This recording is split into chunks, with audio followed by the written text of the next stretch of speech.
¿Cómo nos ha afectado adquirir el nuevo estilo de vida posmoderna? ¿Qué nos hizo cambiar? ¿El humor es un punto importante para el individuo posmoderno? ¿Somos más violentos?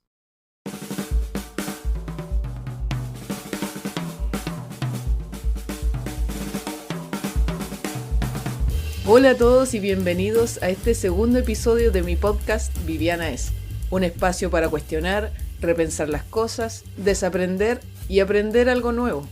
Construyamos juntos un mundo más pensante y menos informativo.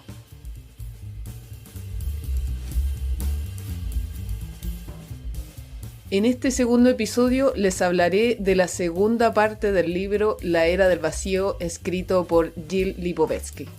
Es un filósofo y sociólogo francés. Este libro es un ensayo que investiga los rasgos significativos de los tiempos actuales, nos cuenta una mirada muy interesante en términos sociales, cómo nos comportamos, pensamos y por qué. Si es la primera vez que me escuchas, te invito a escuchar el episodio 1 para que así puedas entender más a fondo de qué te voy a hablar.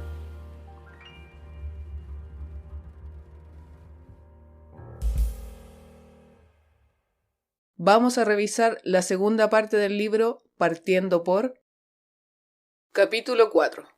Modernismo y posmodernismo.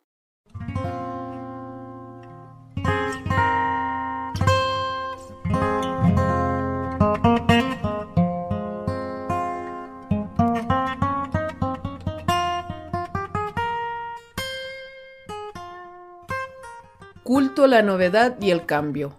Odio a la tradición y furor de renovación total. Así es, hablo del modernismo, ese que desclasifica y critica las obras pasadas y a su vez autodestruye sus creaciones por estar obsoletas.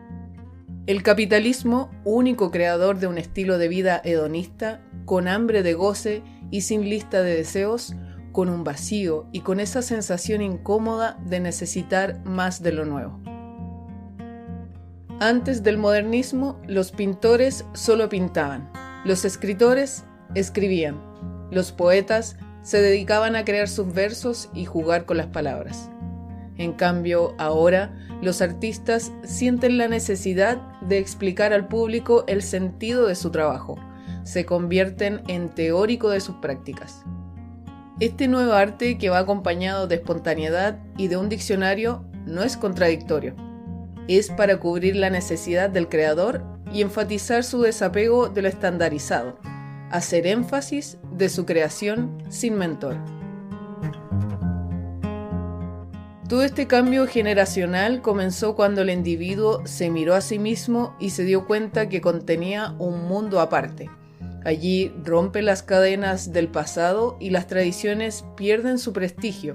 El individuo ejerce su fuerza en la vida del ser moderno.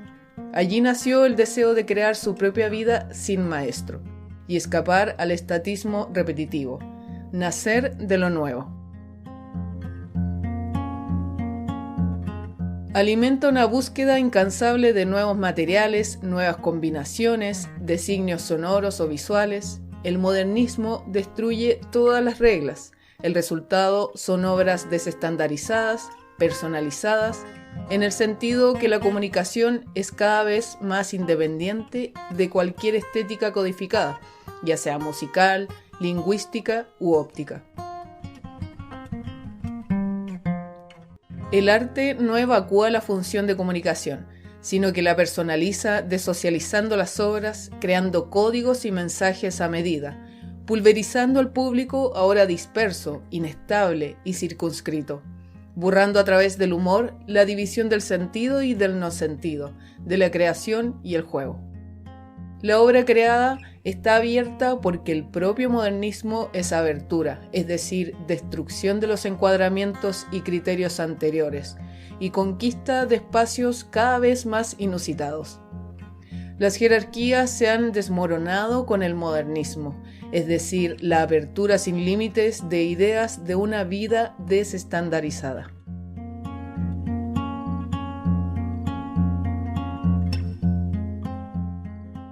Se acabó la fase de modernismo, esa fase que jerarquizaba la vanguardia. Ahora ya nadie defiende el orden, pues la rebelión modernista se ha institucionalizado.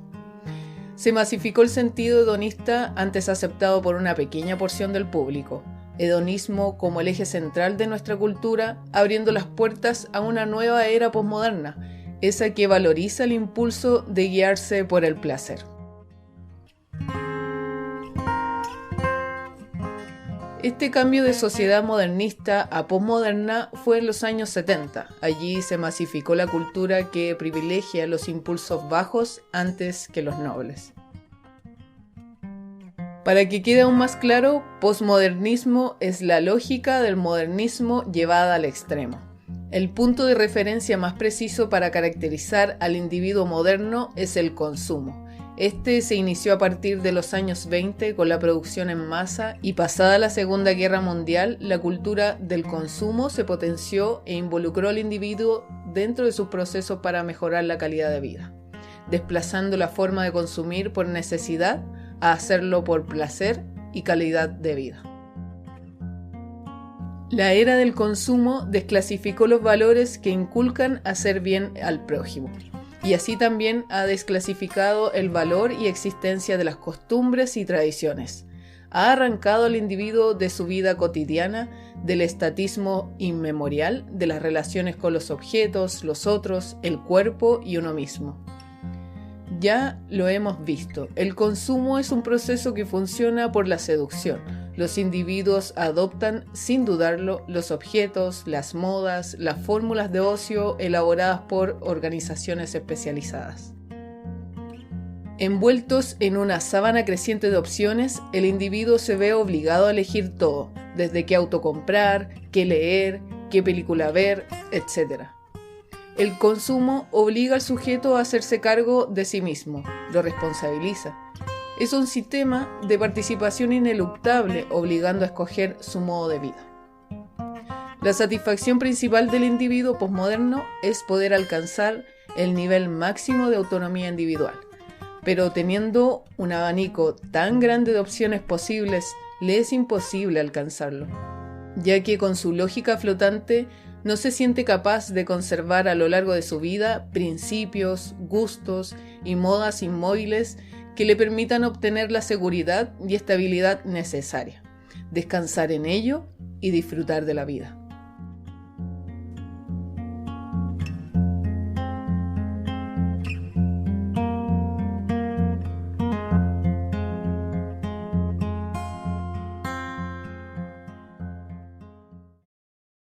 Capítulo 5. Sociedad humorística.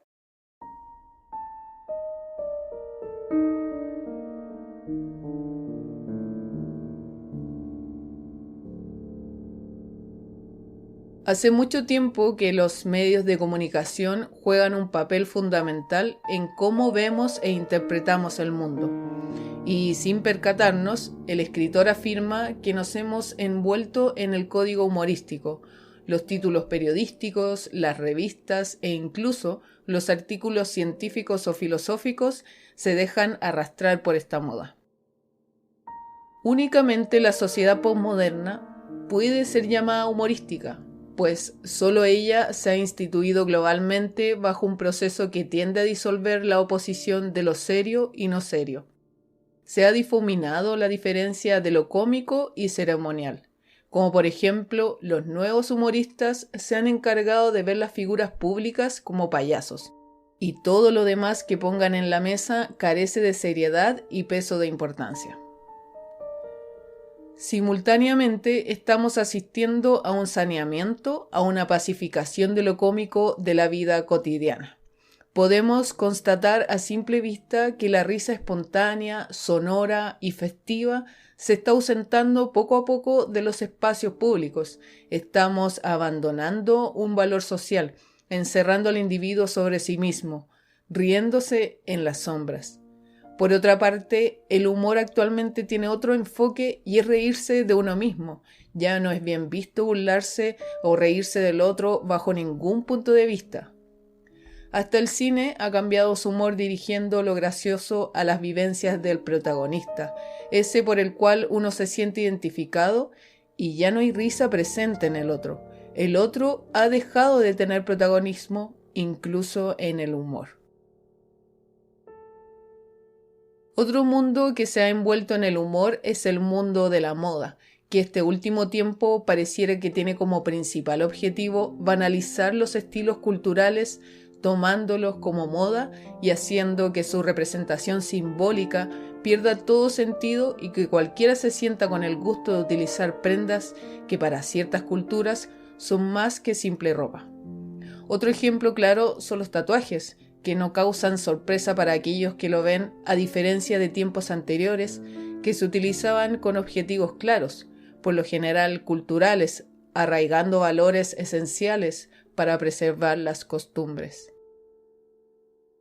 El código humorístico consigue o aspira al relajamiento de los signos y despojarnos de cualquier gravedad, reflejando los signos de una sociedad que aspira a ver y tener sensaciones placenteras, es decir, mantener una vida hedonista.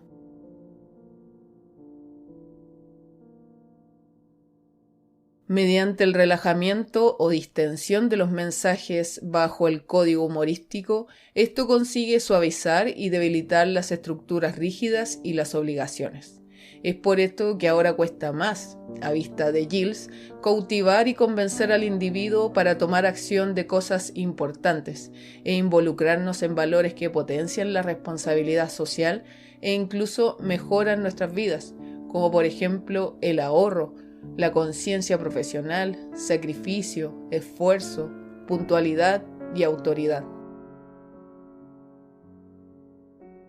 Ni el sexo puede estar ajeno a este proceso de humorizar todo, ya que con esta nueva forma de ver a través de la ventana, o más bien pantalla, en este caso el acto sexual hace que sea una instancia de humor. Entrar a una tienda sex shop a más de alguno le causa risa, y esto desvaloriza el espacio profundo que representa un momento de erotismo. Ahora se mira al sexo con un momento más de diversión, sin importar el cómo y con quién. Para resumir, les puedo decir que en consecuencia a esta fase humorística que desvaloriza toda representación social, induciendo al individuo a desapegarse de la responsabilidad social, me queda preguntarles a ustedes: ¿de qué podemos ocuparnos seriamente?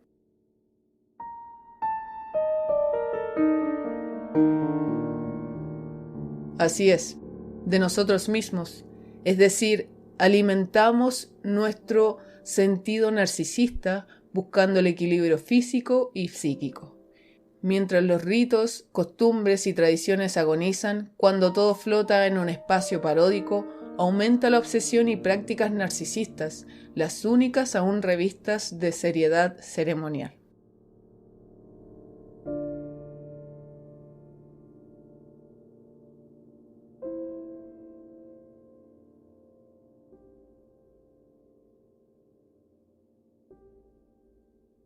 Capítulo 6.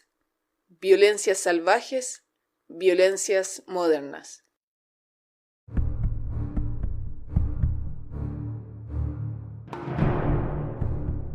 Durante milenios, a través de las formaciones sociales más diversas, la sociedad y la guerra siempre han sido valores dominantes. ¿Qué nos ha cambiado hasta ese punto? ¿Cómo las sociedades violentas han podido dejar paso a sociedades suaves, donde la violencia interindividual no es más que un comportamiento anómalo y degradante, y la crueldad un estado patológico? Comencemos para así intentar dar respuestas a estas interrogantes, iniciando con contarles un poco de cómo era la visión o pensamiento del individuo violento, o más bien que se desenvuelve en una era donde la violencia era un hecho normal en su día a día. Viajemos en aquellos milenios en que las sociedades funcionaban de un modo salvaje, donde la violencia de los hombres, lejos de explicarse por escasez de objetos materiales, ideologías o económicas, ha sido regulada especialmente en función de dos códigos estrictamente evidentes: el honor, la venganza. de los que cuesta comprender el significado exacto por haber sido eliminados de la lógica del mundo moderno. Honor, venganza, dos códigos de los que no se tiene registro exacto de sus inicios, inseparables de las sociedades primitivas, sociedades en que los deseos individuales están subordinados al orden colectivo y en la que, simultáneamente, las relaciones entre hombres son más importantes, más altamente valoradas que las relaciones entre hombre y objetos. ¿Qué es honor? ¿Qué es venganza? Pensemos un poco, tómense unos minutos.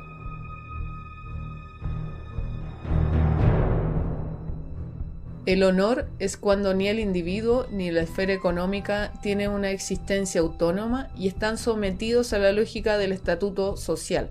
Reina el código de honor, el agente dominante del prestigio y del aprecio social, como el código de la venganza, que significa la subordinación del interés personal al interés de grupo. No hay cabida o espacio para romper la cadena de alianza y de generaciones, de los vivos y los muertos. La obligación de poner en juego la vida en nombre del interés superior del clan o linaje. El honor y la venganza expresan directamente la prioridad de los deseos del grupo, clan o familias sobre el deseo individual.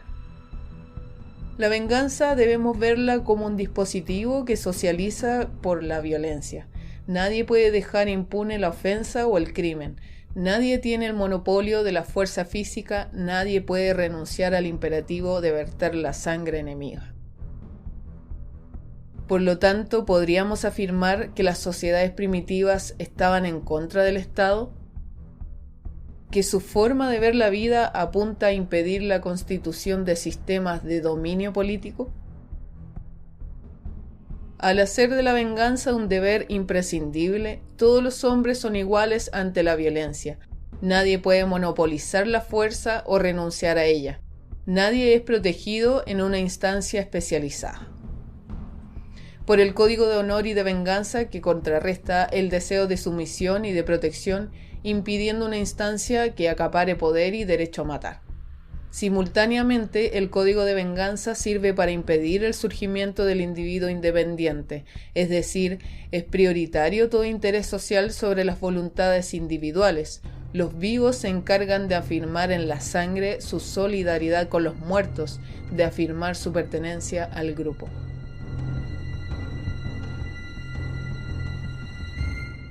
Otro punto importante que solidariza al individuo o las sociedades primitivas, como es sabido, los accidentes y desgracias de la vida, los infortunios de los hombres, lejos de ser acontecimientos fortuitos, son resultado de la brujería, o sea, de la malevolencia del prójimo, de la voluntad deliberada de hacer el mal. Mediante el honor, la venganza y la creencia de brujerías, el individuo se ve obligado a existir y definirse uno en relación con el otro. Los hombres no pueden concebirse separadamente unos de otros. Entonces podremos concluir preliminarmente que la desaparición de la creencia en la brujería desvaloriza el honor y venganza en nuestra sociedad moderna, hace que el otro poco a poco se vuelva un desconocido, un extraño. Luego, con el nacimiento del Estado, la guerra cambia radicalmente de función, convirtiéndose en un medio de conquista, de expansión o de captura. Al disociarse el código de la venganza, al romper la preeminencia del intercambio con los muertos, es como la guerra se abre al espacio de la dominación. El Estado pudo constituirse a condición de emanciparse, aunque sea parcialmente, del código de la venganza. Es allí cuando aparece una violencia conquistadora. El Estado se apropia de la guerra, se apodera de territorios y esclavos, edifica fortificaciones, recluta ejércitos, impone la disciplina y la conducta militar. La guerra ya no es en contra del Estado, es la misión gloriosa del soberano, su derecho específico. Comienza una nueva era del culto al poder. Con esto entra el proceso de civilización, donde el occidente es dirigido por el proceso de civilización o de suavización de las costumbres del que nosotros somos herederos y continuadores. Desde el siglo XVIII aproximadamente comenzó una fuerte disminución de crímenes de sangre, homicidios, riñas, golpes y heridas. Desde sociedades en las que la gallardía, la violencia hacia el otro se desplegaban libremente, se ha pasado a sociedades en que las impulsiones agresivas son rechazadas, refrenada por ser incompatibles, por su parte, con la diferenciación cada vez más acentuada de las funciones sociales y por otra, con la monopolización del control físico por el Estado moderno. Por la centralización efectiva del poder y violencia del Estado moderno, esta ha jugado un papel determinante en la disolución, en la desvalorización de los lazos anteriores de dependencia personal, y de ese modo en el surgimiento del individuo autónomo, libre, liberado de los lazos feudales del hombre a hombre y progresivamente de todas las cargas tradicionales. Pero fue también la extensión de la economía del mercado, la extensión del valor de cambio, lo que permitió el nacimiento del individuo cuyo objetivo es una búsqueda cada vez más definida en su interés privado. Con el Estado centralizado y el mercado, aparece el individuo moderno que considera aisladamente que se absorbe de la dimensión privada, que rechaza someterse a reglas ancestrales exteriores a su voluntad íntima y que solo reconoce como ley fundamental su supervivencia e interés personal. El individuo moderno pelea cada vez menos y no porque esté autocontrolado, sino porque la violencia ya no tiene protagonismo en la vida moderna, la vida donde lo que realmente importa es la longevidad, el ahorro, el trabajo, la prudencia y la mesura.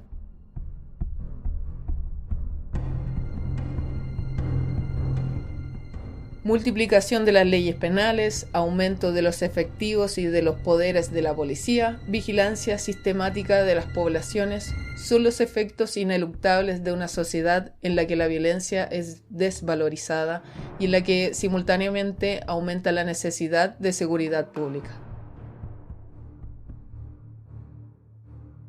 El Estado moderno ha creado a un individuo apartado socialmente de sus semejantes, pero este a su vez genera por su aislamiento un miedo a la violencia, exigiendo y alimentando la protección regular, segura, por parte de los órganos estatales.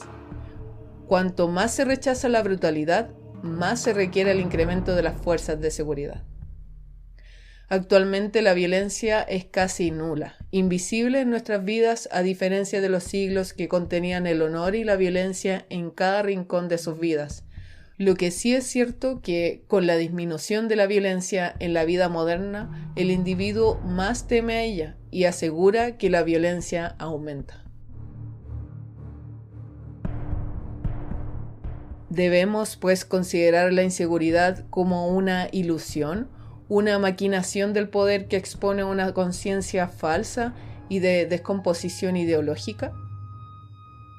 La inseguridad actual no es una ideología, es el correlato ineludible de un individuo desestabilizado y desarmado que amplifica todos los riesgos, obsesionado por sus problemas personales, acostumbrado a la protección, traumatizado por la violencia de la que ignora todo. La inseguridad ciudadana resume de una forma angustiada la desubstancialización posmoderna.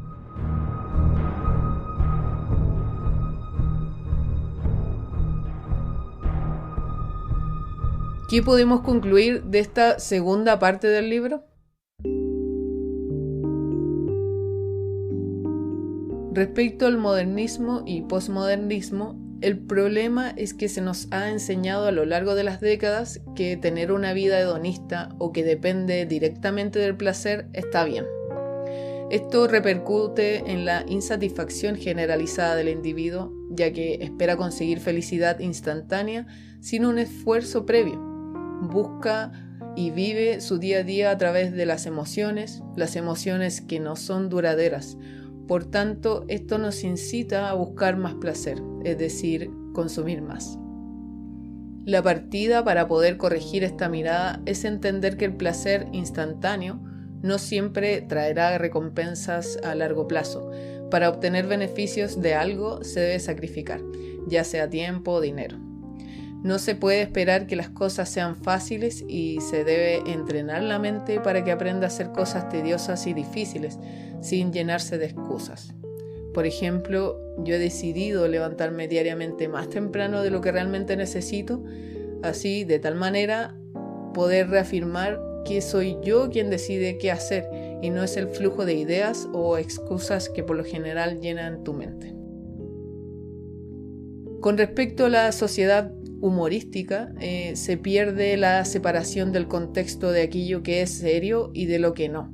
Por lo tanto, a lo que realmente importa y se desea transmitir por los medios, no es tomado en cuenta y es olvidado en minutos.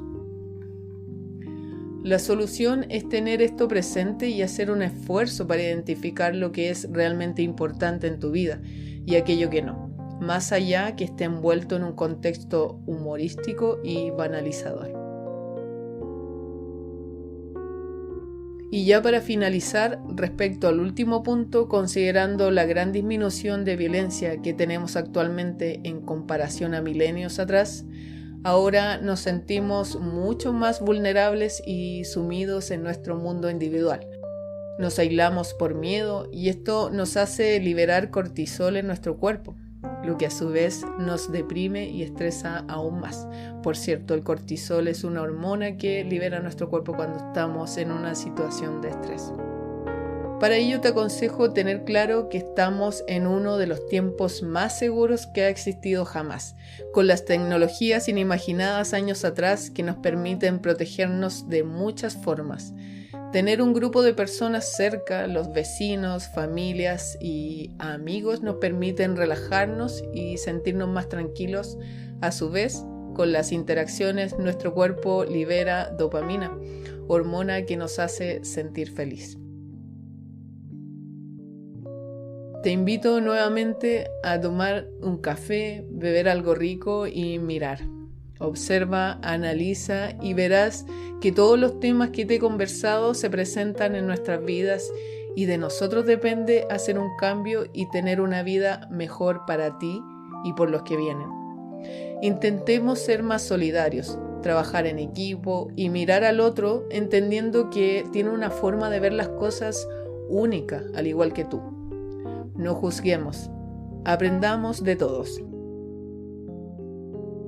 En el próximo episodio te hablaré del libro La desaparición de los rituales, escrito por el surcoreano Byung-Chul Han. ¿Qué pasa cuando las formas simbólicas dejan de participar en nuestras vidas? ¿Cómo nos ha afectado dejar a un lado las costumbres y tradiciones de nuestras generaciones pasadas? Esto fue mi podcast Viviana Es, que te invita a cuestionar, repensar las cosas, desaprender y aprender algo nuevo. Construyamos juntos un mundo más pensante y menos informativo. Ahora sí, hasta la próxima.